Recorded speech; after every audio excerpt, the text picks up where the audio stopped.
Hey guys, welcome to another driving test video. So just to clarify, sometimes I realize that some watchers or some viewers are getting the test route confused with the driving test video. So this was a real driving test at Bromley Driving Test Center on Monday the 20th of March 2023, and the test took place at 12:38 in the afternoon. So on this test, there were four driving faults. So one was control, steering. We had one for awareness and planning. We had one for undue hesitation, which is your progress, of course. And then we had one more for forward parking, which is control. Now, if you're wondering why I'm sounding so excited, now this is because our last three tests between the last 4 days have all been passes. So yeah, one on Friday at Sheffield in Handsworth was one minor fault. We had one on the 20th, the same day as this test, in the morning at Bishop Stortford Driving Test Center, which was zero faults.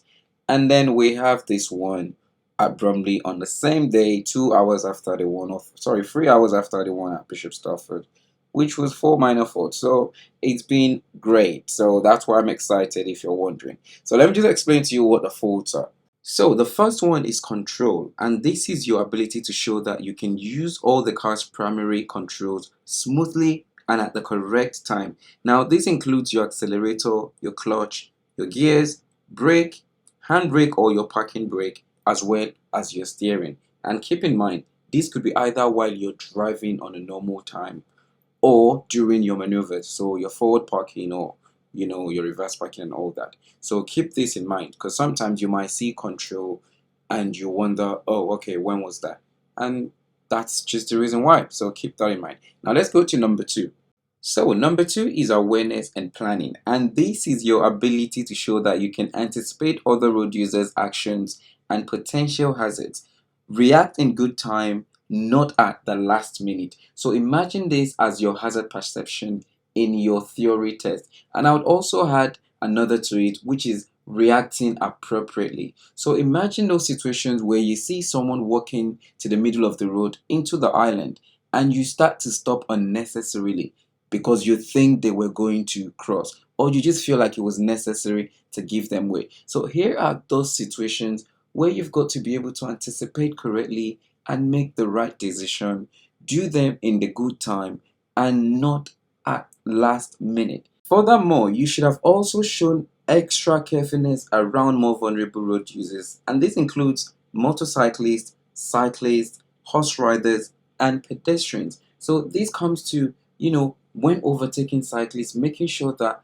you're giving them enough space as you pass them around. And also remember when it is actually necessary that you stay behind them and not try to overtake them, because there might not be enough space to provide or to give them when passing. Or maybe there might just be an oncoming vehicle which would restrict you from safely passing the cyclist. So keep that in mind. Number three is progress, and on this case you could either be marked for appropriate speed or undue hesitation. So appropriate speed is your ability to drive at an appropriate speed for the road and traffic conditions. And this is what some people would refer to as driving too slow. So imagine those situations where you're driving on a normal day, the road is wide, there's enough space, there's no traffic ahead of you, and it's not raining or anything of such situation. And yet you're doing 20 miles an hour on a 30 road. Now, from my observation, it's not surprising or not uncommon that some examiners might actually ignore this at the very beginning of your test because of the understanding that you're probably still nervous or very nervous at the start. So you'd make some of those mistakes at that point, which if it's not too serious, they would ignore, or you might just end up with a minor fault for that.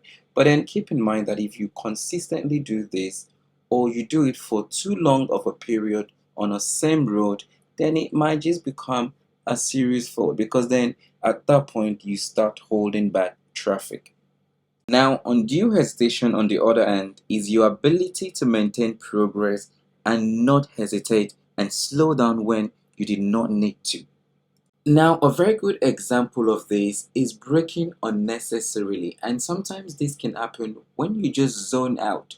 Like you're thinking of something as you turn into a new road and you forget to make progress, or you just start to slow down randomly for no reason. And sometimes it could even be slowing down too early as you approach a junction, and then you then have to make progress again just to get to the junction. So keep this in mind. Now, another good example of progress would also be waiting unnecessarily for another road users to pass who has clearly given way to you. So keep this in mind. When someone gives you way, you should understand when you're being given way, assess and make sure that it's safe. And if there is a possibility that there could be other road users coming on the left hand side of the person giving you way, keep this in mind, because then that becomes an issue of planning and awareness. So, like a bus is giving you way, but the question is, are you thinking of the possibility of a cyclist coming beside that bus? So, creep out gently while you pay attention to these things, and then make progress when it is safe, or at least, increase speed to complete the maneuver when it's safe. And the last example is a very common one, which is at the roundabout. So you get to the roundabout and you've got an opportunity to go, but you're just waiting there, still delaying and holding back, and that becomes undue hesitation. So if you do this first or second time, fine, it might be forgiven. And then, but if it continues on and on and on, then it's just something you're not good at, that you need to, do some more practice on. And don't forget, sometimes you could just hold back once at a roundabout, and it's just too long that you created a situation at that roundabout, and you only get that one chance, and then you got a serious fault. So don't be surprised that one person makes that mistake and they get minor fault, and you do the same thing and it's a serious fault. It depends. The situations are different. If your situation didn't hold back traffic or cause too much havoc on the road, then you might just be lucky, minor fault. But if you at the roundabout, you did the same thing, but that day was just a busy day and there's lots of traffic behind you, and you're wasting unnecessary opportunity when it's clearly safe to make progress and go, then it's just a shame it becomes a serious fault. So keep this in mind. No two situations are always the same. Remember that. So these are, the things you've got to keep in mind and understand why you're being given fault or why you're being failed.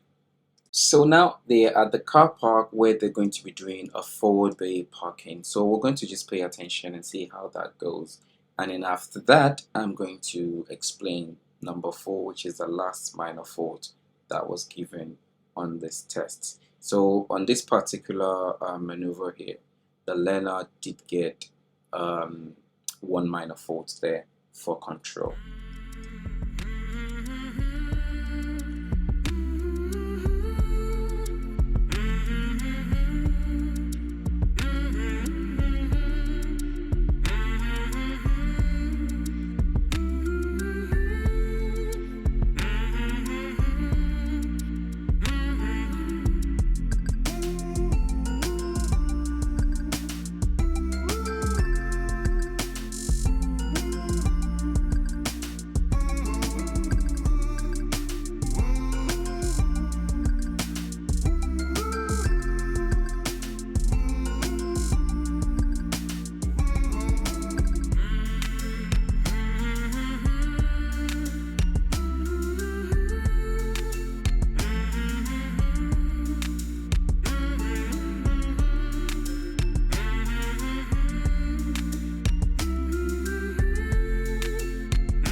In case you're wondering why the learner was not failed for awareness when the other learner car was approaching, now keep in mind one thing, that the camera on the roof of the car is a wide angle camera, so the 360 camera, and because it sat on the roof of the car, it sees things that you necessarily wouldn't be able to see from sitting in front of the car.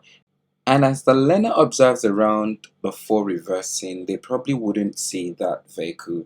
And as you could see there, the vehicle would have then seen you before you even get to see them, which is the reason why the driver of the other car stops. And at that point, it becomes okay for you to continue. So keep in mind that if there was any problem whatsoever in that decision there, then of course the examiner would have given a fault. So keep that in mind. In the car park, you don't get to see everything, especially if there are cars parked beside you. It blocks or restricts your view from seeing everything around you from the front of the car. And that's why you've got to continuously keep scanning the area as you carry out your maneuver.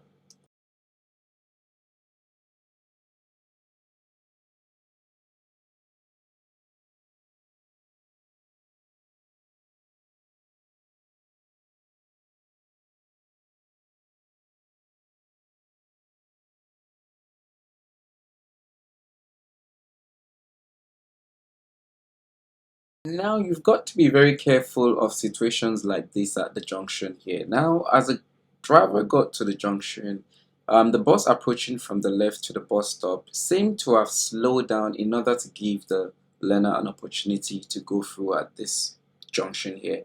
But the learner didn't take it, which explained sort of why the driver waved his hand up like maybe you could have gone through or so. And after offloading passengers, the bus driver also then waited for the driver to progress. But again, it wasn't safe, as you could see that the drivers behind the bus actually continued passing while the bus was still there. So be very careful at situations like this. Don't be forced into a situation that isn't safe. At the end of the day, it is your test. So if someone's giving you way, check around, look around, make sure it is safe before taking that opportunity. Although the bus driver's intention was a good one, but unfortunately not good enough for the learner driver in this case to be able to have gone safely at the time that the bus driver expected the learner to have gone through.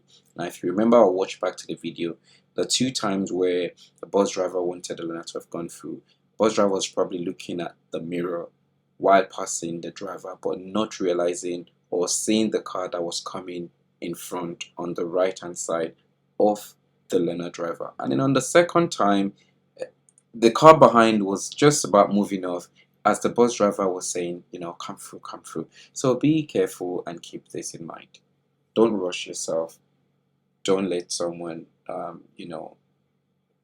push you or kind of hurry you into a situation that is more likely going to give you a serious fault. So back to the final driving fault on this test, which was for control, and that was during the 4-day parking. So keep this in mind. I explained that earlier on about control at the beginning. So you could get this during your parking or during your normal driving. And in this case, with my experience with learners in this car, it mostly would probably be the gear change, because the gear in this car is not a traditional one you have in the middle of the car to your left. This is actually on the steering wheel to your right. So it's a twist and turn mechanism where most times learners out of nerves and anxiety would be twisting forward to get into reverse gear rather than twisting backwards. And so yeah, that could be the situation. I mean, that's what I can assume, because it's a common one that learners do even while I'm teaching. So, but yeah, luckily it was just minor faults anyways. And again, yeah, it could also be the steering. Maybe you oversteered or understeered or something like that. But anyway, so that was all the faults. So let's continue with the video now and just enjoy the rest of it. See what else we can pick out, things to keep in mind, things to avoid. Yeah, just like the bus situation there. So let's get on.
Now, I don't understand why the learner chose to move here at this point when the light was still red, but I believe seeing what is in front of us here, learner might have realized that they haven't reached the point where the sign is to say stop here when the light shows, and that could have just been the reason for that movement there.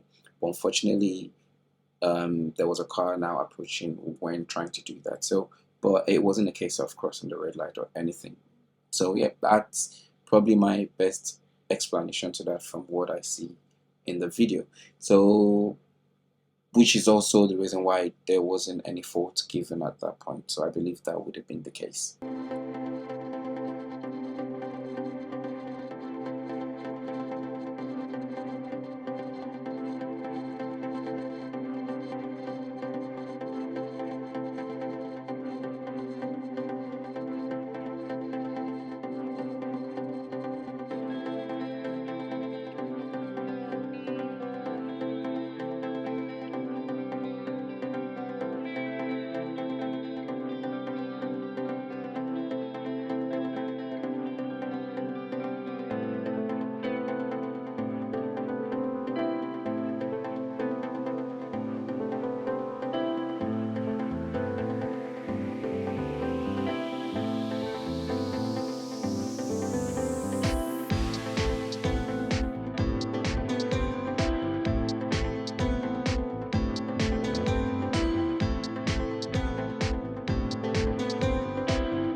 Now, while pulling up on the left here, the learner got quite very close to the curb and probably curbed the front left wheel.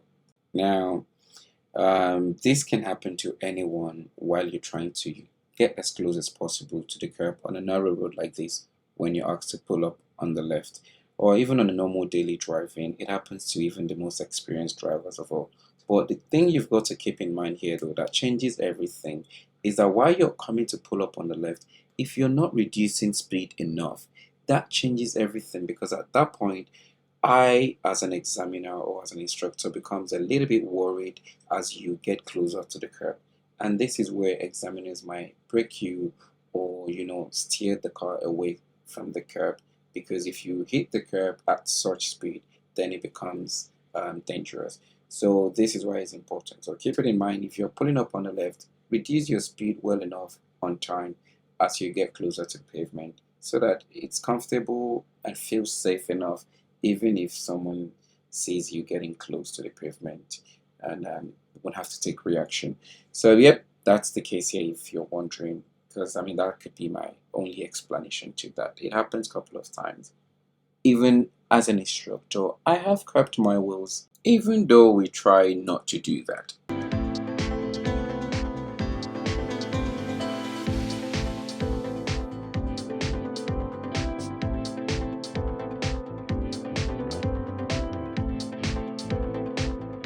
And I believe that the undue hesitation fault that was given on this test would have been at this roundabout, as you can see.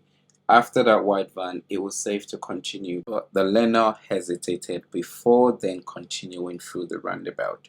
So that probably, yes, would be the point for that hesitation or undue hesitation fault.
So at this point, they're now coming back to the driving test center, and as you can see at the end of the test, this is all it has been. So remember, if you have not subscribed yet to the channel, click the subscribe button. And hey, don't forget, you only do that once. If you've clicked it on one video, remember not to do it in another video, because you only just unsubscribed again when you do that. So please just double check and make sure you haven't done that by mistake. And remember, if you got any comments or questions, leave them in the comment box below. Oh no!